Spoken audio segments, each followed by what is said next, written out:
Welcome to Unit 3 of Color for Digital Design. I'm Alvalyn Lundgren, and we're all about color selection, color pickers, file formats, and we'll throw in some intensity neutrality discussion. Let's start off with color pickers. And color pickers are those palettes that you find in Illustrator, Photoshop, or Affinity Designer. Pretty much every software program has some sort of color picker, so they are an essential component. Color pickers will include your basic chromatic colors, which are those that have hue and saturation, and also achromatics, which have no hue or saturation and are what we call grays. So achromatics are true neutrals. Chromatics are not neutral because they have some chroma or sense of color to them. Certain softwares come with prepackaged color libraries which amend the basic color picker selections. You can also customize a color picker or swatch palette by selecting a new color and adding it to the palette. So the official definition of a color picker, also known as a color chooser or a color tool, it's a GUI within software, or you can find it online, and you use it to select colors and create color schemes. And they basically come in two formats, a color map or a swatch palette.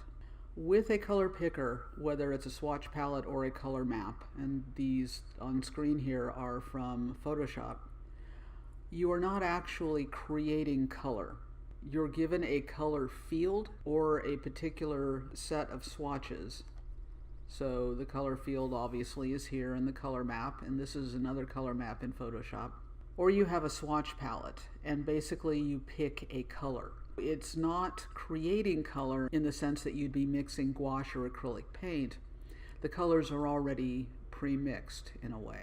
The concept of mixing color digitally is different than the physicality of actually creating new colors using paint and other pigments. That's an important differentiation to understand.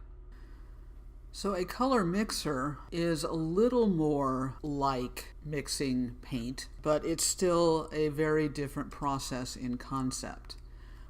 A color mixer is not a color picker. A color mixer uses a set of sliders, and each slider represents an aspect or attribute of color or a particular percentage of a color component, like a hue. And so you are blending colors based on their attributes or percentages.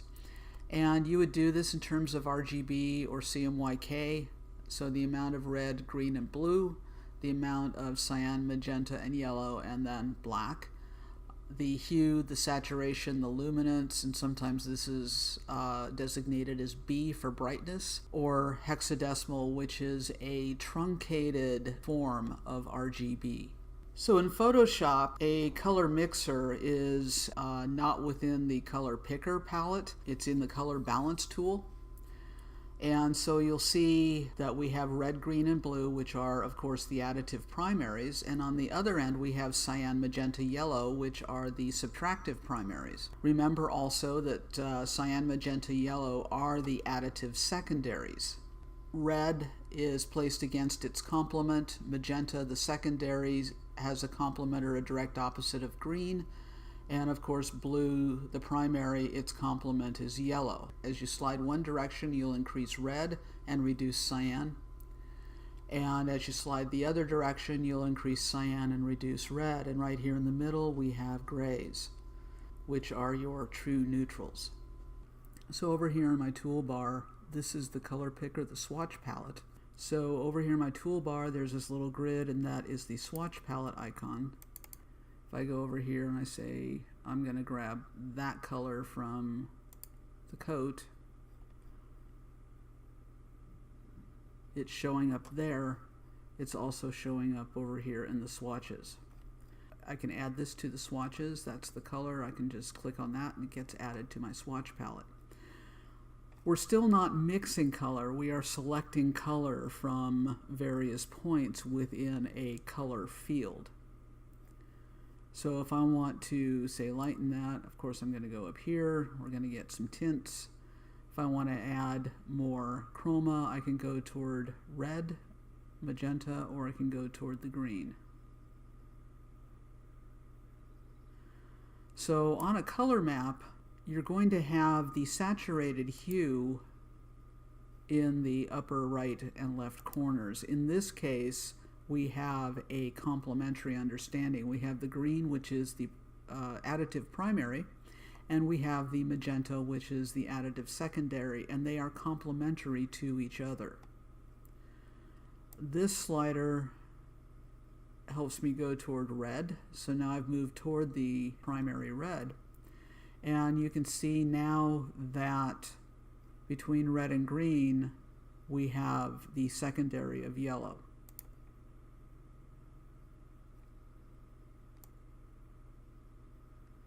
And then I can move this and lighten it.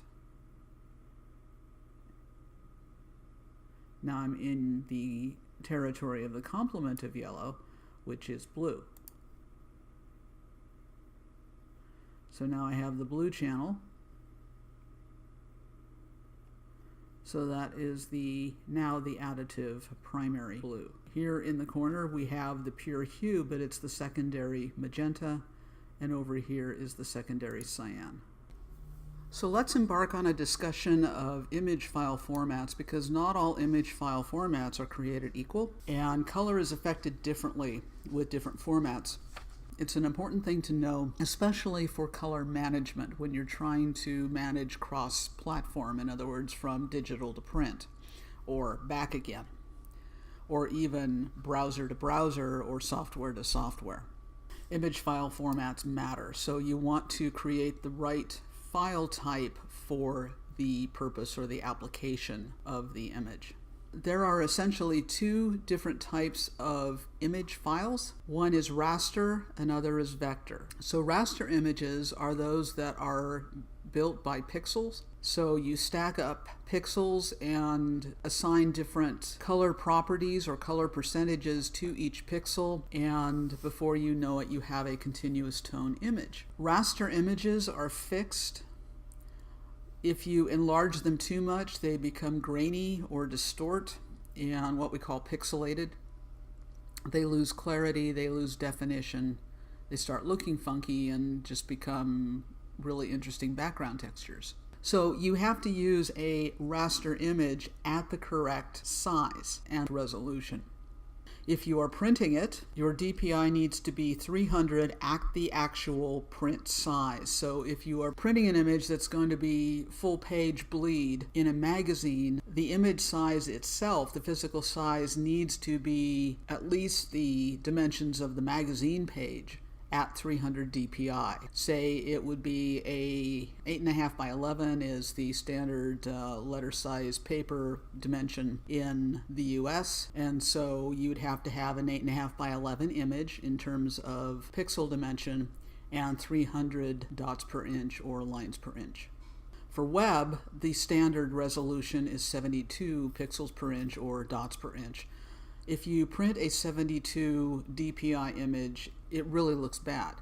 You can use higher resolution on the web, but the higher the resolution, the more DPI you have, the more pixels per inch that you have, the larger the image file. And on the web, where you want fast loads, you don't want large files. So you have to size your raster images to the correct size for how they're going to be used. Vector images are the other type of image file. Rather than using pixels, they are mathematically inclined.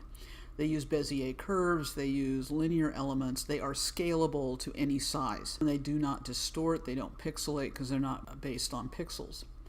You can save a vector image into a raster format. You have to save it to exact dimensions. You cannot take that same vector image that is now a raster and create a vector image out of it. Once it's a bitmap, it cannot become a vector. If you have a vector, you can export or save as a raster. So it goes one way, it doesn't go the other way. I can take this Photoshop image.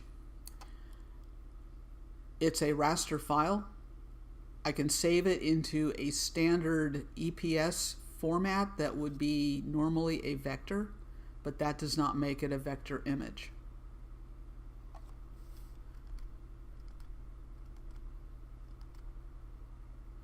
See, it's already starting to pixelate. And now you can really see the pixels.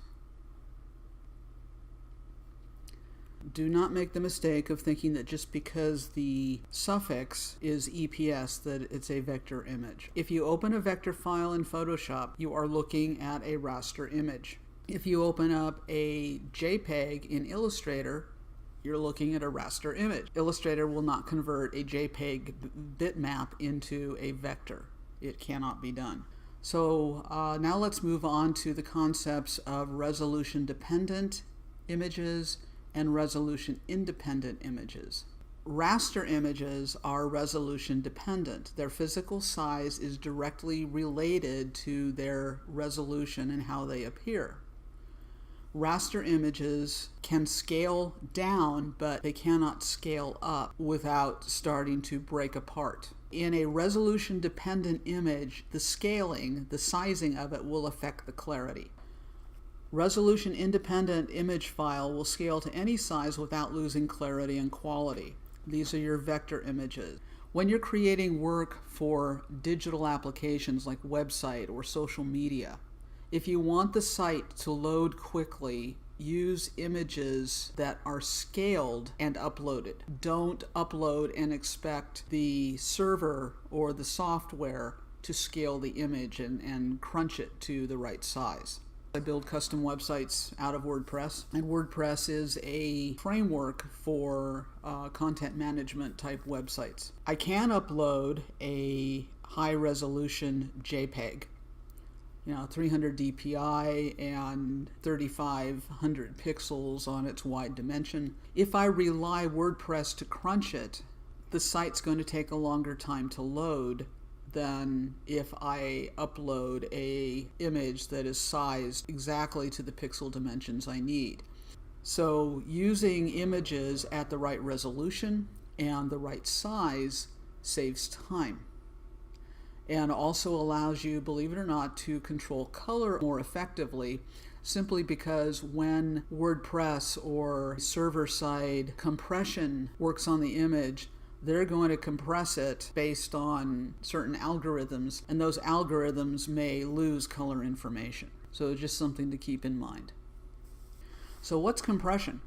A compression is just basically any means of reducing the size of an image file. Lossy compression will compress an image by getting rid of certain color information, so the image is not what it once was. Lossless compression does other things to compress the image. Every digital image file has code sitting behind it, and there are long strings of code describing how that image is supposed to render on screen. Lossless compression will deal with shortening that code. So lossless does not sacrifice color information, it reduces the amount of code in the image. You can look at it like hexadecimal is a shortened version of RGB in terms of color notation. For digital images, web use, social media, apps and things like that, your file types are going to be PNGs, JPEGs, GIFs, or SVGs. If you are printing, you're going to need a TIFF, an EPS, or a high-resolution PDF. If you are printing spot color, like on t-shirts, certain promotional products, you'll need an EPS or an SVG. If you're working in CAD or AutoCAD, you're going to have the DFX and the DWG files. So let's look at what each of these file formats mean and what they do to color and when you should use them. So a JPEG stands for Joint Photographic Experts Group. It is a raster file format. It is resolution dependent and means that you cannot scale. It uses lossy compression, and that compression degrades the image every time you save a JPEG. So if you open up a JPEG and you work on it, then you save it, it compresses. And then you open up the JPEG again and then you save it, it'll compress again. It is generationally lossy. So if you have saved it 3 or 4 different times, it has much less color information than the original image you began with. So you have to be careful with saving as a JPEG. Best scenario is that you save things as a JPEG once and you keep a working file to make all your changes. JPEG is used for photos and any other continuous tone image. It is specifically internet and digital use. Now, some digital printers, like the Canon Pixma series or the Epson Artisan series, are photo printers, and they require you to print from a raster file. They cannot handle vector files really well. You either have to convert to a JPEG or to a TIFF. TIFF is better in order to print it properly. So just keep that in mind if you are doing any sort of G-Clay printing on a digital desktop printer. A PNG, portable network graphic, is also a raster image. It's resolution independent. You can scale it up without it losing color, without it losing clarity. It uses lossless compression. The difference between a JPEG, which uses lossy compression by getting rid of color information, the PNG will truncate long string code behind the image. And its compression is reversible. So if you save something to a PNG and you open it up and then save it as a PSD file, it'll go right back to its original uncompressed state. PNG is most often used for logos and icons. One of the reasons for that is that you can designate a transparent background so that you can put the file or the icon on top of a colored background. And PNG is generally for internet and digital use. So a GIF stands for Graphics Interchange Format. A GIF is a raster image. It is resolution dependent. It uses lossless compression, but it reduces the number of available colors to the original 256 RGB web-safe colors. GIF is used for infographics and solid color images where you don't have gradients. That's its best use. You can also animate GIFs, and that's why they're used for memes on the internet. The PDF stands for Portable Document File. This is one of the most versatile types of files. PDFs can be considered raster or vector, so you can save a PDF directly out of Illustrator and it will be vector. You can edit it in Illustrator as a vector file. If you save a PDF out of Photoshop, however, it's a raster image. If you save a PDF out of InDesign, it's a vector image. You can edit it. You can open it up in Illustrator and edit it. It does use lossy compression, but there's various levels of compression that you can use. A BMP stands for bitmap. It is proprietary to Microsoft. It is not compressed. You can't compress it. It's raster image. Very often bitmap images are black and white, and that's it. There is no reason you should ever need to use a bitmap image. EPS files are encapsulated PostScript files. PostScript is a programming language that deals with how printers interpret page layouts. Most laser printers, desktop laser printers, are PostScript. Most inkjets are not. There's a few inkjets where in the past you've had to get a raster image processing software that would work to convert the vector files in, say, InDesign or Illustrator into raster images so that the desktop printers could print them. So EPS files are vector files. They are resolution independent, meaning of course you can scale them. They do not compress, so you don't lose any color language. For spot color graphics, for print work, logo files, things like that, you don't include a background with them, so they have what would be known as a transparent background, very similar to a PNG. EPS files can be edited in any drawing software. Remember to save your text and your vector lines as outlines and shapes, or else they will not scale or print properly on other devices. Another print file format, and very popular, especially among the high-end photography crowd, is the TIFF, tagged image file format. TIFFs are raster. They are resolution dependent. There are a variety of compression options. You can save a TIFF for Mac or PC. You can save it with no compression or various types of compression. TIFF files can include layers. So just like a PSD file, you can do a layered TIFF or you can do a flattened TIFF. And of course, the more layers you have, the larger the file. Use a TIFF for continuous tone images for print. And you can edit a TIFF in image editing software. SVGs were created for use on the web, so they are XML-based, markup language-based graphic. They are vectors. They can be scaled up. They're not resolution dependent. They use lossless compression. You can use them for some print purposes, not for four-color process printing necessarily. You would have to convert it to a TIFF or an EPS. SVGs can be animated and they can be interactive. And you can edit them in any text editor or in any drawing software. You may use video file formats at some point. They also use compression. In fact, all video file formats use compression. They will include video and audio tracks or containers, and you can have several layers of those, of course. They do include metadata. You can put code behind them. It does make them searchable. WMV files are proprietary to Microsoft.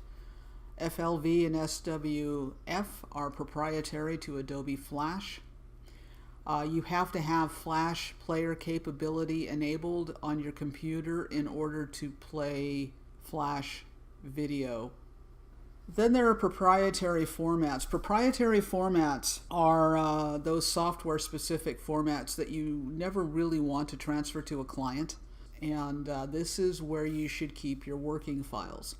So if you're working in Photoshop to create a JPEG that's going to show up on your website, save a JPEG out of Photoshop, but keep the Photoshop file. That will be your working file. And you can save a Photoshop file, a PSD file, as many times as you want with as many iterations of design development as you want. When it comes to deploying that image, you're going to need to save it as a JPEG or as a TIFF or something like that. And other proprietary formats you might come across are RAW, which is a digital camera file. They can output as a JPEG, which will have less color information, or they can output as RAW, which will be the full spectrum and gamut of color information. And then you open up the raw image using Lightroom, and you can make adjustments in Lightroom, or you can open it up in Photoshop and then save it as a PSD file.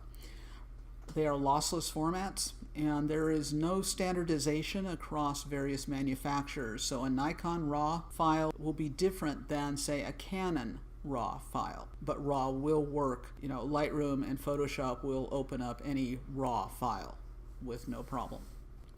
So some tips when you're using Photoshop for your artwork and design: always retain your original source file. That means the original image file, whether it's a raw capture or something you created. Save a copy of it as a PSD or a TIFF so that you can work on it, and then save or export from that PSD or TIFF into the file format that's appropriate for how the image will be used. I cannot stress this enough. Back up your stuff. So practice ABC. Always back up your content. Back it up to a cloud service. Back it up to external hard drives. Put it in 3 or 4 different places. Whatever you create, back it up.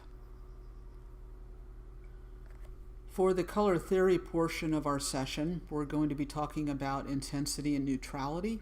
And again, this may be a review for you if you've had traditional color theory. If not, it will be new information. Intensity and neutrality work the same way in terms of visual understanding, whether you are working digitally or in print. So on the left, we have a Rembrandt, and the color palette is all neutrals. There's nothing there that is fully saturated. There are grays and white, which is achromatic, but everything else is brown, earth tone, tans, beige, things like that. as opposed to this portrait by Voca, which uses highly saturated color. So there's a different visual expression between the neutralized color and the fully intense color. This has a lot more emotion. This is much more generally descriptive and narrative. So let's go back to the 12-hue color circle. So remember, the structure of the hue circle is the primaries, yellow, blue, and red. We have the secondaries, which are halfway between orange and green and violet, and then the tertiaries, which are a mixture of the primary and the secondary. There are 6 of those: blue-violet, red-violet, red-orange, yellow-orange, yellow-green, and blue-green. So 3 primaries, 3 secondaries, 6 tertiary hues. Hues are color families. Every hue is represented at its full saturation or full intensity. So they are considered spectral level colors. Individual colors made from these hue families are modified by adding other colors into them, such as black, white, gray, or mixing across the hue circle. So we understand these 12 hues to be fully saturated and therefore fully intense. Saturation, by the way, is the physical mixture of the color. Intensity is the visual result. In subtractive color, when you mix these 3 primaries together in equal visual proportion, you'll end up with this really dark gray, almost black. If I mix complements, orange and blue, I'm still mixing all 3 primaries together. Within the orange, we've got the red and the yellow, and it's balanced by blue. Within yellow-green, I have blue and yellow balanced by red and blue. So complements in the 12-hue system are direct opposites, and they balance each other. And a complementary pair contains all 3 primaries. Here are yellow, magenta, red, and cyan, which is blue. And the secondary, the complement, violet, contains blue and cyan. Green contains blue and yellow, and orange contains magenta and yellow. And then the tertiary, red-orange, its complement is blue-green. Yellow-orange, complement blue-violet. Yellow-green, complement is red-violet. If we look at it, what I call algebraically, we can see how within these complementary pairs things are balanced. The complementary pair of red and green, green is a combination of yellow and blue, so we have red, yellow, and blue. They are in equal visual proportion. Blue and orange, orange is made up of yellow and red, so we have blue, yellow, and red in equal visual proportion. Yellow and violet, of course, violet's made up of red and blue, equal visual proportion between yellow, blue, and red. So let's look at the tertiaries. Red-orange, we can notate that as red plus yellow. And blue-green is blue plus yellow. So within this complementary pairing, we have 2 parts red, 2 parts yellow, and 2 parts blue. They are in balance. They will mix to the gray. We can do the same thing with red-violet, 2 parts red, 2 parts blue, 2 parts yellow. Yellow-orange, 2 parts yellow, 2 parts red, and 2 parts blue. The complementary pairs contain a balanced proportion of primaries. When complementary colors are side by side, as in the case of the blue and orange, they intensify each other visually. When something is intense, again, that's the visual result. The saturation is the physical state of the color. So you can see that here, even though this is a digital version of the concept, we have the cyan and its complement orange. And the cyan is looking a lot more vivid against the orange than it is against the gray. The same thing here with the orange. This looks a lot more potent against the cyan than it does against the gray. So this color and this color are the same. This and this are the same. So when we make a juxtaposition or a side-by-side relationship between complementary pairs, they increase the vibrancy visually, and nothing affects the saturation, the physical state. It's just the visual phenomenon. When we admix complements, and admixing is physically mixing something together, complements will neutralize each other to gray, so that concept is simulated here. We have the blue against the orange, So this is looking more vivid. When we add orange into it in various stages, it starts neutralizing until we get to the gray. And the same thing with the orange. It looks very vivid, especially on top of the blue, but when you add blue into it, it starts neutralizing. You get these nice terracottas, more of the burnt umber color, and then the gray. So how we get browns and what are known as earth tones, things like seafoam green and sage and so forth, those all happen by mixing across the hue circle. So if gray is positioned in the center of the circle and you mix complements into each other one way or the other, in other words, here we take the secondary, mixing it into the primary at various stages of neutralization, those neutralized colors that still have chroma, those browns and tans and sage greens, sit between the fully saturated hue and the gray. So that's how you get earth tones from basically the three primaries. And that's how you get gray from the three primaries. So there's no chroma here. It has no saturation. It is a true neutral. These have chroma, but they are neutralized. So they are considered chromatic neutrals.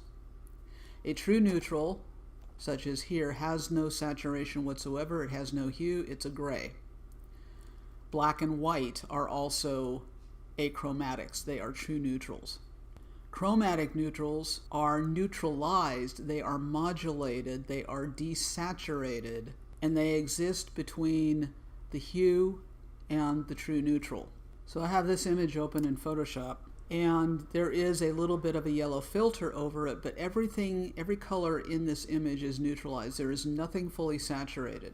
The blue in the sky has been neutralized, so it's not fully intense. The colors in the hills and on the road, even the yellow, the blue on the car, have all been neutralized. Skin tones are automatically neutralized. No matter what your skin tone is, it is a chromatic neutral, unless you're Bart Simpson.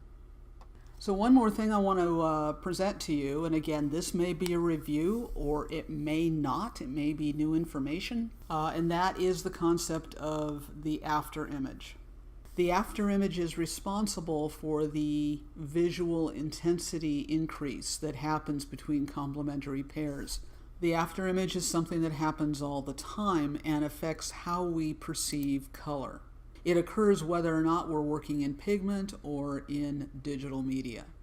The after image effect is something that occurs in our vision between our eyes and our brain and is based on the idea of opposites or complements. The afterimage effect validates the concept of complementary colors in terms of them balancing each other. So what I'd like you to do is stare at the dot. The more you look at something, the more potent the afterimage effect is. So keep looking at the dot. What do you see? You should be seeing kind of a greenish, a little bit of a bluish, a little bit of a magenta, a little bit of a yellow here. Let's do it again.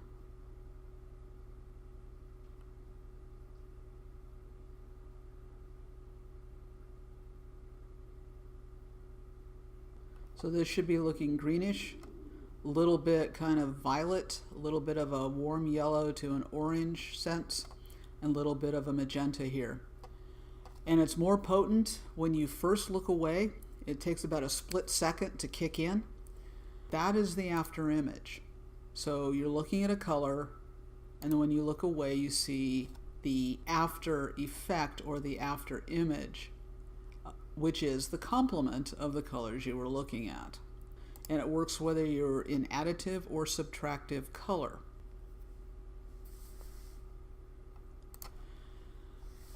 So again, the afterimage effect occurs as part of our visual system. It affects how we see color.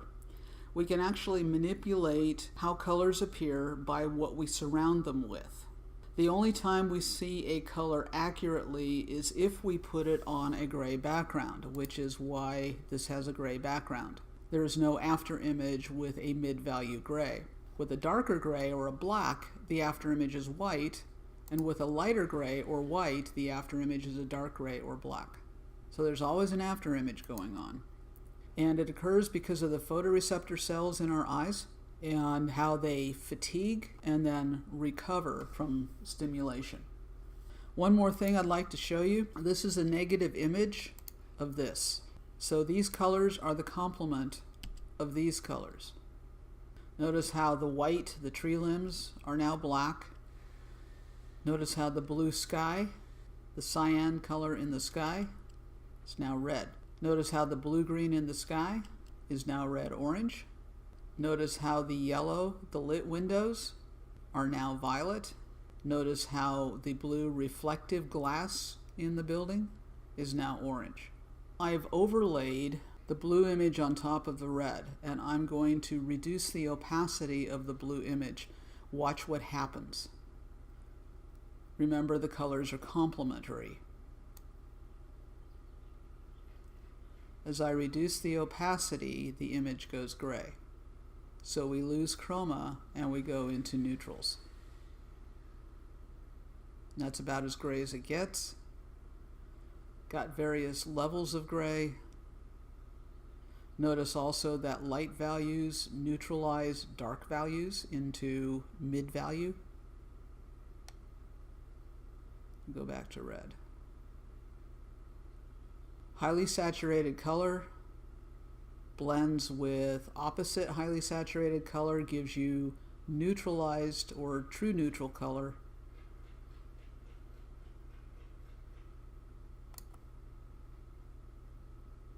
So thanks for watching. If you have questions about any of the principles that we've talked about in the video, please ask them in the session forum.